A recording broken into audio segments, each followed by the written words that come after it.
धातु और प्रत्यय लगाकर होती है। शब्द के प्रारंभ में जो लगाए जाते हैं वो उपसर्ग होते हैं, शब्द के बीच में जो होती है वो धातु होती है और अंत में जो लगाया जाता है वो प्रत्यय होते हैं। तो उपसर्ग, धातु और प्रत्यय 3 चीजें होती हैं। तो यहाँ आपको मैं प्रत्यय पढ़ा रही हूँ। धातु की जगह हम संज्ञा भी ले लेते हैं। तो यहाँ जो है आपका वो टॉपिक ये है, देखिए समझदार एक शब्द है, समझदार। समझदार शब्द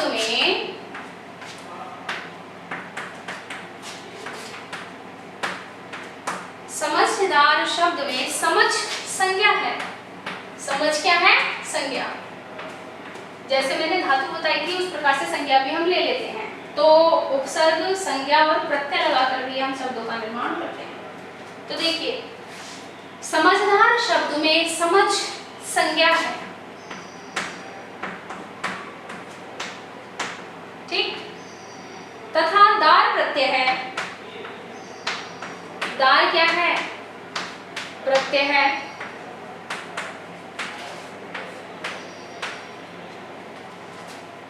प्रत्यय है। अब ये विशेषण पद बन गया है ना? दार प्रत्यय लगने से यह विशेषण शब्द बन गया है।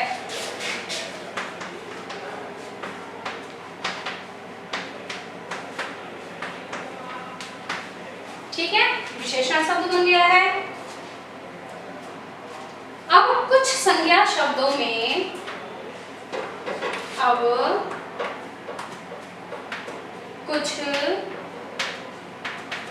संज्ञा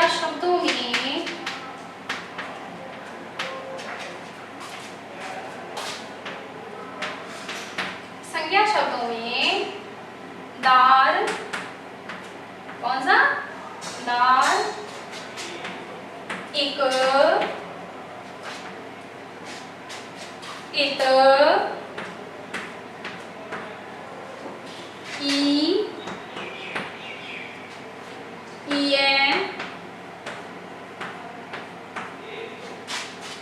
मान तथा वान,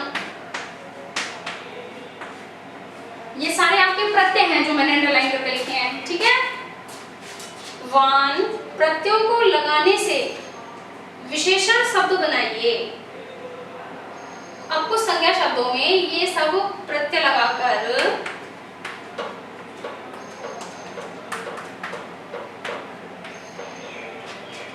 विशेषण बनाइए।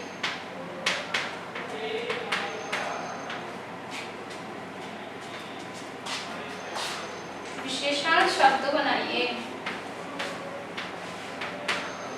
देखिए जिस प्रकार से समझदार बना है उसी प्रकार से हमको दार, एक, इत, ई, मान तथा वान प्रत्यय लगाकर विशेषण शब्द बनाने होंगे। ठीक है, तो एक बार पढ़ देती हूँ। समझदार शब्द में समझ संज्ञा है तथा दार प्रत्यय है। दार प्रत्यय लगने से यह विशेषण शब्द बन गया है। अब कुछ संज्ञा शब्दों में दार, इक, इत, ई, मान तथा वान प्रत्यय लगाकर विशेषण शब्द बनाइए। तो अब हमको क्या करना है? अब हमको विशेषण शब्द बनाने हैं। जिस प्रकार से पहला है हमारा जो संज्ञा है वो है बुद्धि।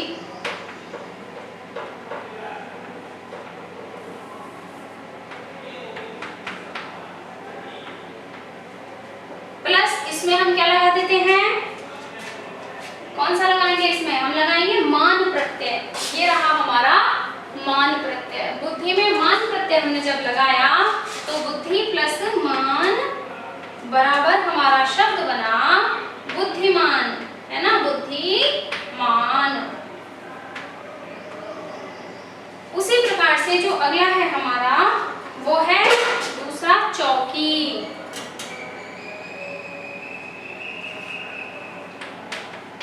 चौकी अपने आप में एक संज्ञा है, प्लस इसमें हम क्या लगाएंगे, इसमें हम लगाएंगे दार प्रत्यय। चौकी में हमने लगाया दार प्रत्यय, तो बराबर क्या बन गया, चौकीदार। ठीक, मेरा समझ आई? चौकी प्लस दार बराबर चौकीदार। ठीक है, चौकी क्या है, हमारी संज्ञा है, इसमें हमने दार प्रत्यय लगा दिया, हो गया चौकीदार। अब अगला है हमारा उपद्रव।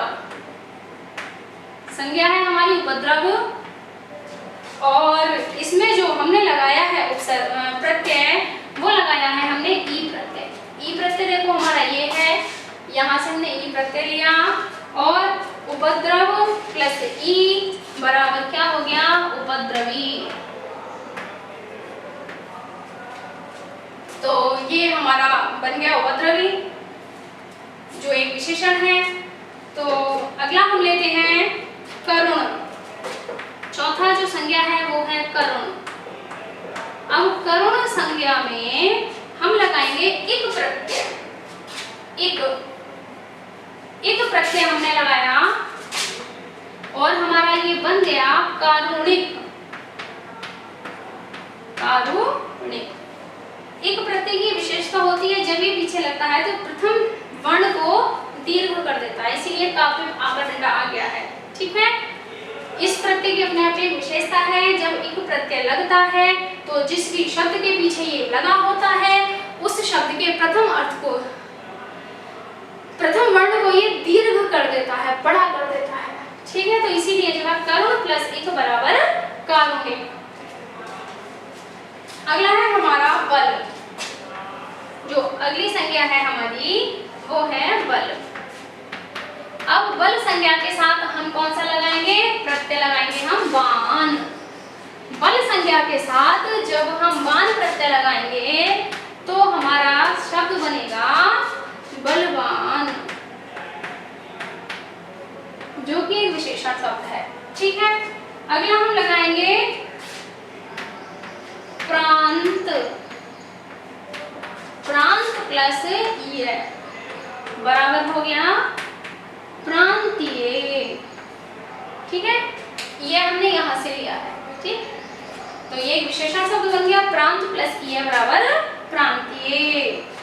अगला हम लेंगे उत्कंठ। उत्कंठ शब्द हमने लिया और उत्कंठ संज्ञा में हमने इत प्रत्यय लगा दिया। ठीक है, ये है हमारा इत प्रत्यय। जब उत्कंठ में हमने इत प्रत्यय लगाया तो उत्कंठ प्लस इत बराबर बना हमारा उत्कंठित। उत्कंठित हमारी संज्ञा विशेषण शब्द बन गया।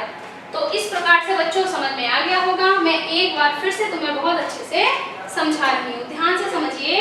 देखिए, समझदार शब्द में समझ संज्ञा है तथा दार प्रत्यय है।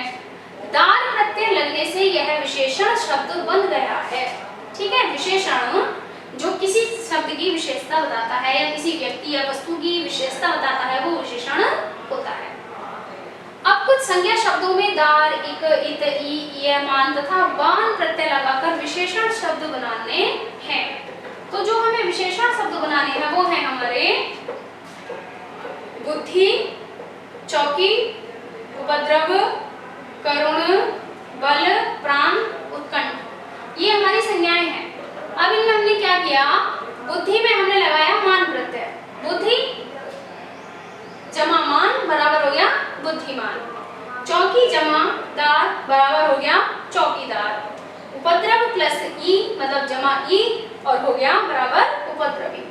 करुण जमा इक हो गया कारुणिक। अब ये जो शब्द निकल के आए ये सब विशेषण शब्द हैं। ठीक है, बल जमा वान बराबर बलवान, प्रांत जमा ई बराबर प्रांतीय, उत्कंठ जमा इत बराबर उत्कंठित। तो मैं समझ रही हूँ बहुत अच्छे से समझ में आ गए होंगे ये जो आपके प्रत्यय हैं। अब जो है नेक्स्ट वो मैं आपको पढ़ाऊंगी कि ये जो पाठ आपने काकी पढ़ा, ठीक है, बहुत अच्छे से समझ आया होगा। इसकी प्रत्येक चीज को मैंने बहुत सूक्ष्मता के साथ आपको पढ़ाया है। बाकी इसके नोट्स आपको मिल जाएंगे और इससे संबंधित अगर आपने बुक लेनी है तो आप उसको और अच्छे से पढ़ लेंगे तो बढ़िया करके समझ आ जाएगा। वैसे तो मैंने बहुत अच्छे से पढ़ाया है आपको। अब हम ये जानेंगे ये जो इतना इंटरेस्टिंग पार्ट हमने पढ़ा था ये लिखा किसने है, ठीक है। तो इसके जो राइटर हैं मैंने पहले ही आपको बता दिया था, इसके जो लेखक हैं वो हैं सियाराम शरण गुप्त।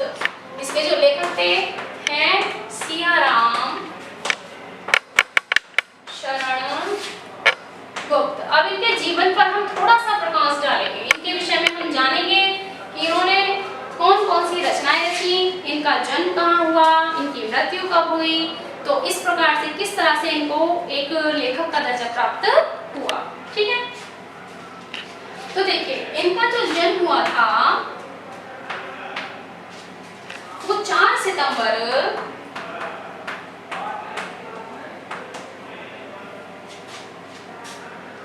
सन 1895 ईस्वी, सन 1895 ईस्वी को हुआ था। इनका जन्म स्थान है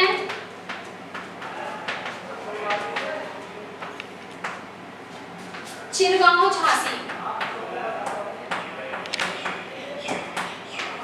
चिरगांव झांसी, ठीक है। इनकी जो मृत्यु हुई थी